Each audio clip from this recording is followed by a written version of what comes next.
Hello everyone. तो ये कहानी है हरकिल पोरेट की, जो कि एक बहुत ही ज़्यादा महान जासूस हैं। पहले ये पुलिस ऑफिसर हुआ करते थे, लेकिन उसके बाद से ये जासूस बन गए हैं। इनमें इतनी ज़्यादा क्षमता होती है कि ये सामान देखकर जुर्म करने वाले का पता लगा लेते हैं। फ़िलहाल ये जेरूसलम में रहते हैं और वहाँ से ये छुट्टियाँ मनाने आगे जाने वाले हैं। लेकिन तभी इनके पास एक आदमी आता है और हरकिल उसे देखकर समझ जाता है कि वो ब्रिटिश काउंसिल से आया है और वो उसको लंदन भेजना चाहता है, क्योंकि वहाँ उन्हें कोई क्राइम सॉल्व करना होता है। जो आदमी हरकिल को बुलाने आया था वो कहता है कि जी एकदम ठीक समझा है आपने, और फिर वो उसको एक लेटर देता है। लेकिन हरकिल लेटर नहीं पढ़ता है। हरकिल लंदन जाने की तैयारी करने लगता है और वहीं पे उसको एक ट्रेन पकड़नी होती है। उस ट्रेन का नाम होता है ओरिएंट एक्सप्रेस। वो काफ़ी लग्जरी ट्रेन होती है और हरकिल उसमें अपना एक केबिन बुक करा लेते हैं। हरकिल उस ट्रेन में है। उस ट्रेन के सारे पैसेंजर्स ये जान जाते हैं, क्योंकि हरकिल काफ़ी फेमस होता है। वहाँ पे एक पैसेंजर होता है जिसका नाम रिजिट होता है। वो जैसे ही अपने कमरे में जाता है उसको एक लेटर मिलता है। उसमें ये लिखा होता है कि संभल कर रहो। जो रिजिट है वो डर जाता है और वो सीधे हरकिल के पास आता है और कहता है कि जब तक मैं इस ट्रेन में हूँ तुम मेरी प्रोटेक्शन करोगे, तुम मेरी रक्षा करोगे, क्योंकि मेरी जान को खतरा है। लेकिन हरकिल उसे मना कर देता है। लेकिन रिजिट उसको $15,000 हर हफ्ते देने की बात करता है, लेकिन तब भी हरकिल उसे मना कर देता है। हरकिल इतनी बड़ी रकम इसलिए ठुकरा देता है और उसे प्रोटेक्शन देने के लिए मना कर देता है, क्योंकि हरकिल को पता था कि रिजिट एक बहुत बड़ा क्रिमिनल है और वो क्रिमिनल की रक्षा तो किसी भी हालत में नहीं करने वाला था। यहाँ पे हमें दिखाया जाता है कि हरकिल और रिजिट का केबिन आसपास ही था, इसलिए जब रात होती है तो हरकिल लाइट ऑफ करके सो जाते हैं। लेकिन थोड़ी देर बाद रिजिट के कमरे से उन्हें आवाज़ आती है, तो हरकिल बाहर आकर देखते हैं। वो देखता है कि ट्रेन का ही कोई एक आदमी था, स्टाफ मेंबर था, जो रिजिट के कमरे के बाहर था। वो भी आवाज़ सुनकर वहीं आया था। वो पूछता है रिजिट से कि क्या सब कुछ ठीक है। तो रिजिट कमरे से आवाज़ देता है, हाँ सब कुछ ठीक है। ये हरकिल भी सुनता है। हरकिल अंदर चला जाता है और वापस से जाकर सो जाता है। थोड़ी देर बाद हरकिल को वापस आवाज़ आती है रिजिट के कमरे से। अब वो फिर बाहर आते हैं तो वो देखता है कि रिजिट के कमरे से एक लेडी रेड कलर का एक कुछ पहनकर दौड़कर वहाँ से निकल जाती है, भागते हुए देखता है। लेकिन तभी बाहर बहुत ज़्यादा बर्फीला तूफान चल रहा होता है, जो कि ट्रेन का बैलेंस बिगड़ जाता है और ट्रेन पटरी से उतर जाती है। हालांकि किसी को कोई चोट तो नहीं पहुंचती है, लेकिन ट्रेन रुक जाती है और वहाँ पे मजदूर बुलाए जाते हैं ताकि मरम्मत की जा सके, ट्रेन को वापस से पटरी पे चढ़ाया जा सके। सारे लोग सुबह अपने अपने केबिन से बाहर आकर एक ही जगह पर बैठते हैं। वहीं पे नाश्ता सर्व किया जाता है। सिर्फ सारे लोग बाहर आते हैं, सिर्फ रिजिट को छोड़कर। सब लोग सरप्राइज हो जाते हैं कि रिजिट क्यों बाहर नहीं आया। अब हरकिल जब अपने कमरे से निकलकर मेन जगह पर बैठने जाता है सबके साथ, तो वो देखता है कि रिजिट बाहर नहीं आया और एक ब्रेकफास्ट लेकर एक आदमी वहीं पे खड़ा है, लेकिन रिजिट दरवाज़ा नहीं खोल रहा है। हरकिल को थोड़ा डाउट होता है। उस ट्रेन का मैनेजर हरकिल का दोस्त होता है, उसका नाम बुक होता है। वो कहता है बुक को बुला के लाओ और किसी डॉक्टर अगर कोई अवेलेबल है तो उसे बुला कर लाओ। जब वो लोग आकर रिजिट का कमरा खोलते हैं तो देखते हैं कि रिजिट को किसी ने अंदर मार दिया है। 12 बार चाकू से किसी ने उस पर हमला किया है। इन सब के बीच में बुक थोड़ा सा डर जाता है, क्योंकि उसे लगता है कि वो मैनेजर है, अगर ट्रेन में कुछ ऐसा हुआ है तो उसकी रेपुटेशन और ट्रेन की रेपुटेशन खतरे में। इसलिए वो हरकिल से रिक्वेस्ट करता है कि मुझे पता है वो क्रिमिनल है, तुम उसका केस नहीं लोगे, फिर भी मेरे लिए ये केस सॉल्व कर दो। वो कहता है ठीक है, खून हुआ है तो मैं पता लगाऊंगा कि खून आखिर किसने किया है। जो डॉक्टर चेक करने आया था वो पहले ही बता चुका था कि जो रिजिट है उसको बेहोश करके मारा गया है, इसलिए उसने अपने आप को बचाने की बिल्कुल भी कोशिश नहीं की। हरकिल जब रिजिट की बॉडी के पास जाता है तो उसे काफ़ी सारे सबूत मिलते हैं। एक घड़ी मिलती है जो 1:15 बजे बंद हो गई रहती है। एक रुमाल मिलता है जो कि काफ़ी महंगा होता है और उसमें एच कुछ लिखा हुआ होता है, एच वर्ड लिखा हुआ होता है, और बेहोशी की दवा भी मिलती है। लेकिन हरकिल बोलता है कि ऐसा लग रहा है जैसे ये सारे सबूत जानबूझकर इधर उधर बिखराए गए हैं। वहाँ पे उसको एक जला हुआ कागज़ भी मिलता है। हरकिल उस कागज़ को लेकर ट्रेन से नीचे उतरता है और वहाँ जहाँ मजदूर काम कर रहे होते हैं वहाँ उसे एक लैंप मिलता है। उस लैंप के ऊपर उस कागज़ को रखता है तो वहाँ कुछ लेटर्स उभर के आ जाते हैं। उस कागज में लिखा होता है as a strong blood is on hand you will die. इसका मतलब यही होता है कि तुम्हारे हाथ खून से रंगे हुए हैं और तुम्हें भी एक दिन मरना है। तब जो हरकिल है वो ये बताता है बुक को कि तुम जितना आसान ये केस समझ रहे हो इतना आसान है नहीं। क्या तुमने कैसिटी का नाम सुना है? तो बुक कहता है हाँ मैंने ये नाम सुना है। तो वो ये बताता है कि तब तो तुम्हें आर्मस्ट्रॉन्ग केस के बारे में भी पता होगा। जो आर्मस्ट्रॉन्ग था वो एक प्लेन का पायलट था और उसकी एक बेटी और उसकी बीवी थी जो कि प्रेग्नेंट थी। जो कैसिटी है वो कोई और नहीं बल्कि रिजिट ही है। कैसिटी ने आर्मस्ट्रॉन्ग की बेटी को किडनैप कर लिया था और बहुत सारे पैसे मांगे थे। कैसिटी को वो सारे पैसे आर्मस्ट्रॉन्ग ने दे भी दिए थे, लेकिन उसके बाद भी कैसिटी यानी कि रिजिट ने वो उसकी बेटी को मार दिया था। और ये सदमा जो है आर्मस्ट्रॉन्ग की वाइफ बर्दाश्त नहीं कर सकी और उसकी वहीं पे मौत हो गई। इसका मतलब आर्मस्ट्रॉन्ग ने अपनी एक बच्ची, एक बीवी, प्रेग्नेंट बीवी, सबको खो दिया। और उसके बाद जब तक वो केस मेरे पास आता और मैं कैसिटी यानी कि रिजिड को ढूंढता, तब तक आर्मस्ट्रॉन्ग डिप्रेशन में आकर खुद को गोली मार चुका था। इसीलिए जो ये रिजिड है ये बहुत बड़ा क्रिमिनल है, इसीलिए इसको किसी ने मार दिया। दरअसल आर्मस्ट्रॉन्ग एक पायलट तो थे, लेकिन वो बहुत ज़्यादा फेमस थे क्योंकि वो दूसरों की मदद करते थे। तभी दिखाते हैं कि हरकिल और बुक जो है वो ट्रेन के अंदर गए मिसेस हॉवर्ड से मिलने। मिसेस हॉवर्ड भी उन्हीं जर्नी में से एक पैसेंजर थी।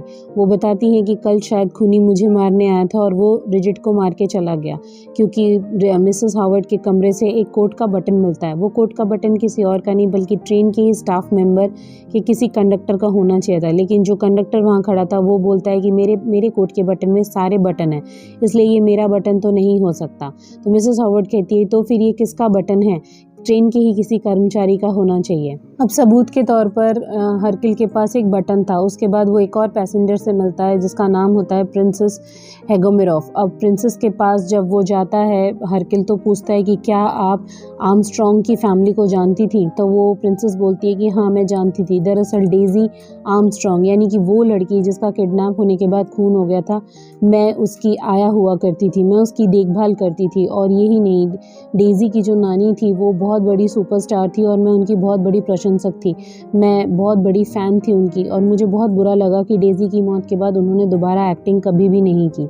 तो वो पूछती है कि आप मुझसे आर्मस्ट्रॉन्ग फैमिली के बारे में क्यों पूछ रहे हैं? तब जो हरकिल है वो बताता है कि दरअसल जिसकी मौत हुई है इस ट्रेन में वही वो आदमी था जिसने डेजी का अपहरण किया था। तब प्रिंसेस गुस्सा हो जाती है, कहती है कि वो आदमी अब तक जिंदा है, अगर वो मेरे सामने होता तो मैं ही उसे मार देती। वहीं पे प्रिंसेस के बगल में बैठकर प्रिंसेस की नौकरानी बैठी थी।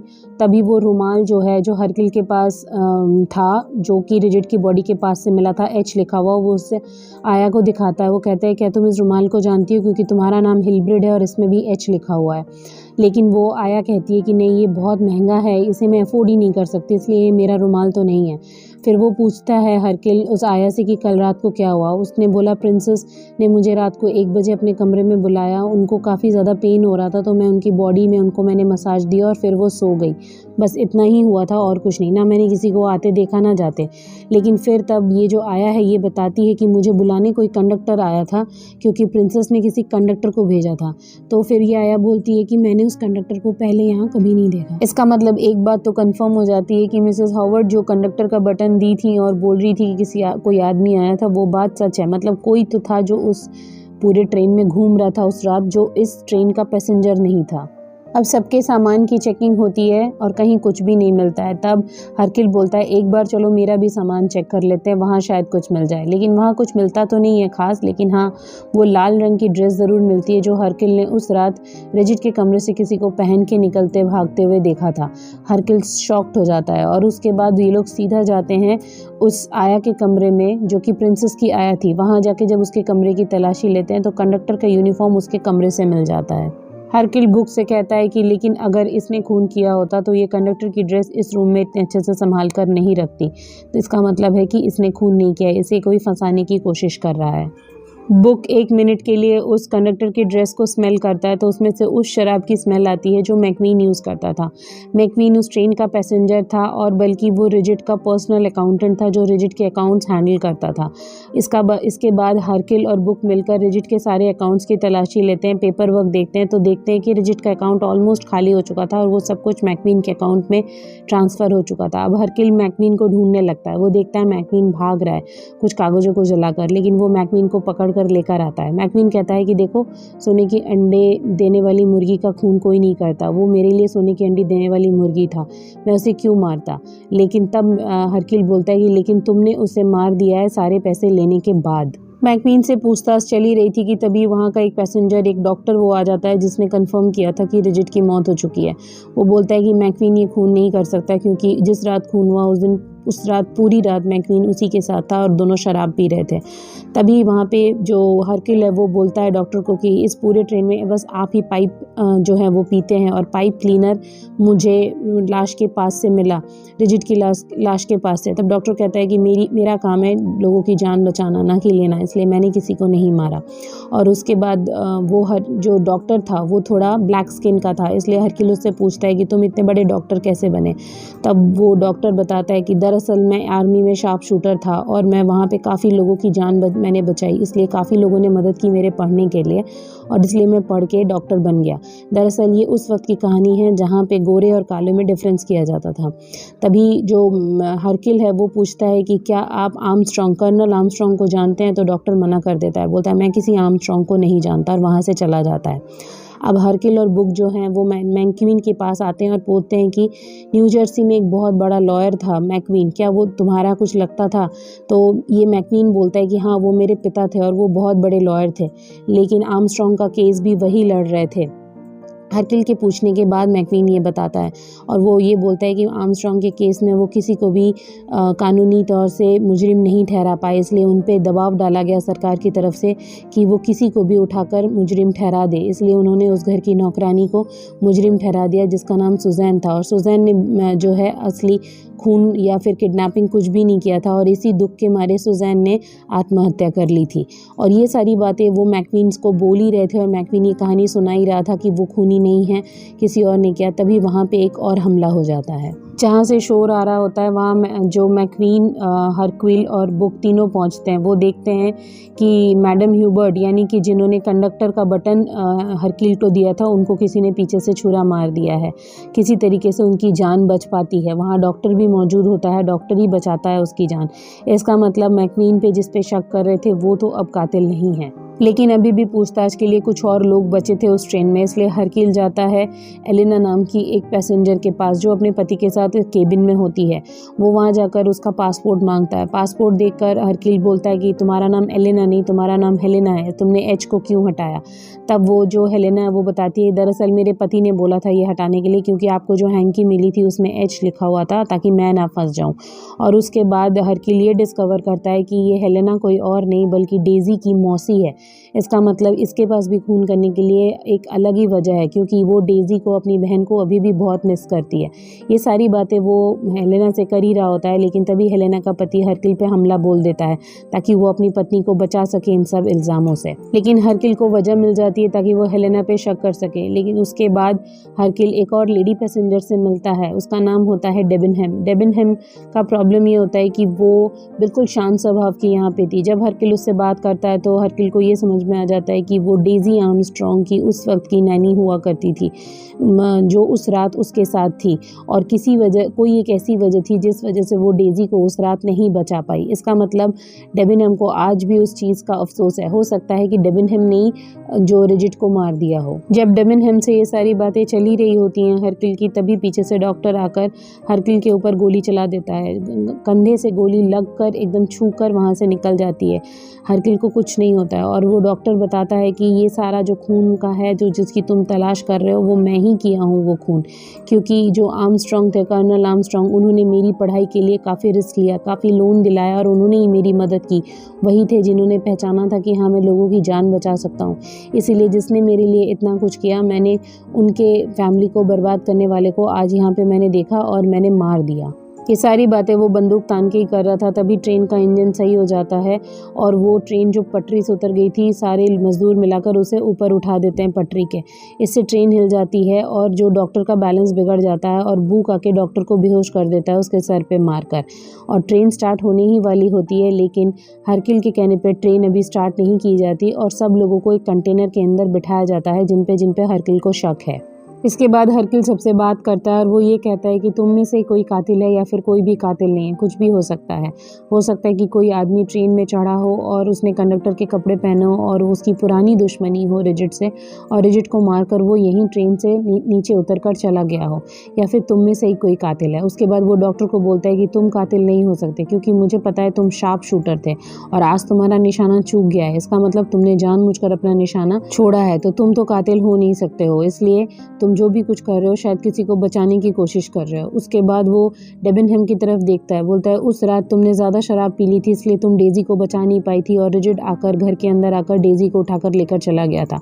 इसका अफसोस तुम्हें आज भी है और आज भी तुम इसी गिल्ट में जी रही हो, लेकिन इसका मतलब ये नहीं कि तुमने ही उसका खून किया है रिचर्ड का। और इसके बाद वो एक एक करके सबको बोलता है कि सबके पास वजह थी अपने खून करने की, लेकिन शायद तुम में से किसी ने खून नहीं किया। फिर वो मिसेस हॉवर्ड की तरफ देखता है जिसने कंडक्टर का बटन स्टार्टिंग में हरकिल को दिया था, वो उसकी तरफ देखता ही रहता है। तब वो मिसेस हॉवर्ड बोलती हैं कि दरअसल वो मिसेस हॉवर्ड है ही नहीं, वो लिंडा आर्डन है। लिंडा आर्डन कोई और नहीं बल्कि डेज़ी आर्मस्ट्रॉन्ग की नानी, जिन्होंने अपनी एक्टिंग का करियर छोड़ दिया था उस हादसे के बाद से, और वो इतने सालों तक सिर्फ बदले की आग से जूझ रही थी। और जब उन्होंने ये देखा कि उस ट्रेन में सफ़र कर रहा है रिचर्ड, तो फिर उन्होंने उसको मारने का प्लान बनाया। दरअसल मारने का प्लान ट्रेन में जितने भी ट्रैवलर थे उन्होंने सब ने मिलकर बनाया था। दरअसल ये प्लानिंग काफ़ी पहले से हो रही थी। मैक्वीन जो कि अकाउंटेंट था रिचर्ड का, उसको किसी और ने नहीं बल्कि लिंडा ने ही उसके पास अकाउंटेंट की जॉब के लिए भेजा था, ताकि कोई एक ऐसा दिन ट्रैवल का फिक्स कर सके ये लोग जब ये लोग ट्रेन में सब एक साथ हो। और इसी वजह से रिचर्ड उस दिन उस ट्रेन में था। और उसके बाद जब लिंडा ने उसको सामने से देखा तो प्लान बनाया कि किस तरीके से उसको मारा जाए। बाकी जितने भी पैसेंजर्स थे सब ने लिंडा का साथ दिया, क्योंकि हर कोई कहीं ना कहीं से आर्मस्ट्रॉन्ग के साथ जुड़ा हुआ था और आर्मस्ट्रॉन्ग का एहसानमंद था। कोई फैमिली था तो कोई किसी और वजह से जुड़ा हुआ था। इसीलिए जब रिचर्ड को रात को बेहोश किया गया और चाकू से 12 बार वार किया गया, इसमें सबका हाथ था। पहले तो हरक्यूल ये सारा डिस्क्लोज कर देता है सबके सामने, फिर कहता है मुझे पुलिस को बताना पड़ेगा, और तभी वो एक गन रख देता है सबके सामने और जाने लगता है और कहता है मुझे मार देना गोली, ताकि मैं पुलिस को ये सच बात कभी ना बता पाऊँ, क्योंकि मैं नहीं चाहता तुम में से कोई भी गिरफ्तार हो एक क्रिमिनल को मारने के जुर्म में। तभी वो लिंडा बंदूक उठा लेती है और खुद को शूट करने जाती है, लेकिन बंदूक खाली होती है। फिर हरक्यूल बोलता है दरअसल मैं पुलिस को वही कहानी बताऊंगा जो हमने पहले डिसाइड की थी, कि कोई चोर चढ़ा और उसके बाद वो चोर मार कर निकल गया, ताकि तुम में से कोई ना फंसे। शायद तुम लोगों को इस खून की ज़रूरत थी ताकि तुम लोग सब अब जिंदा हो सको। काफ़ी सालों से तुम लोग सिर्फ एक ही चीज़ का इंतज़ार कर रहे थे कि किस तरीके से रिचर्ड की मौत हो, और रिचर्ड को तुम लोगों ने मार दिया। इसलिए मैं अब पुलिस को कोई कहानी नहीं सुनाऊंगा। अगले सीन में दिखाते हैं कि हरक्यूल उसी स्टेशन में उतर जाता है ताकि वो पुलिस को एक चार्जशीट तैयार करने में मदद कर सके, और वो बाकी पैसेंजर्स को बोलता है अब तुम लोग आराम से आगे का सफ़र करो, मैं तुम लोग का नाम कभी भी नहीं लूँगा, तुम लोग भी इस चीज़ का डिस्कशन कभी किसी से मत करना। और इस तरीके से ये कहानी यहीं पे ख़त्म हो जाती है। हरक्यूल उस ट्रेन से नीचे उतर जाता है। Thank you.